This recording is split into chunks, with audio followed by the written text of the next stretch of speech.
Is your Spectrum modem stuck on pending?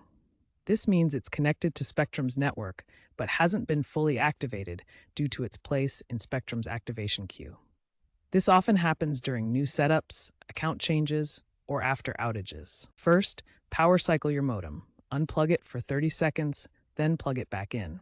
This simple step often resolves minor glitches. Next, carefully check all cable connections to ensure they are secure. Use the My Spectrum app to check your account's status to ensure there aren't any known issues reported. If a simple reset doesn't work, more advanced steps are required. Make sure your modem is on Spectrum's approved list of compatible devices. Outdated firmware can also cause issues.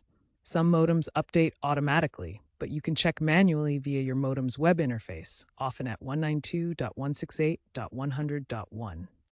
If all else fails, contact Spectrum support through the app, by phone at 1-833-267-6094 or via chat. They may be able to remotely push an activation signal to your modem. A major trend is AI-driven activations that attempt to reduce human calls.